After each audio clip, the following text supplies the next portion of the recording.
Imaginez que vous souhaitiez disparaître, que ce soit par nécessité ou par envie. Comment procéderiez-vous?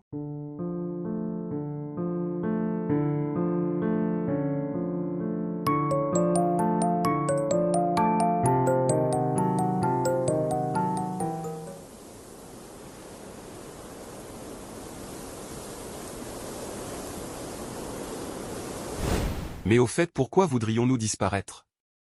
Peut-être que, finalement, la situation en France n'est pas aussi précaire qu'on le pense? La Banque Centrale Européenne envisage de mettre en place, l'euro numérique, une crypto-monnaie officielle qui doit permettre de simplifier les transactions dans la zone euro. Simplifier les transactions, est-ce vraiment l'objectif? Y a-t-il vraiment un besoin? Avez-vous eu des problèmes de transactions cette année? Probablement non. Derrière les apparences, quel est l'objectif de ce projet? C'est important de commencer à s'y intéresser car la phase d'investigation sur la viabilité du projet étant terminée, la phase préparatoire est désormais ouverte. L'euro numérique devrait commencer à circuler dès 2025. À partir de là, il va progressivement remplacer les autres monnaies. Si l'on veut avoir une idée d'où tout ceci nous mène, nous pouvons regarder un grand pays qui cherche à numériser sa monnaie, la Chine.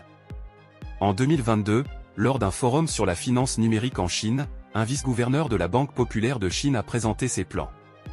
Il souhaite que tout soit normalisé et unifié autour du yuan numérique. Pour mieux identifier chaque transaction des individus, ajoutez à cela une touche d'intelligence artificielle et vous pouvez dire adieu à votre vie privée. Mais la Chine veut aller plus loin. Le Parti communiste rêve de développer l'accès global avec un seul code.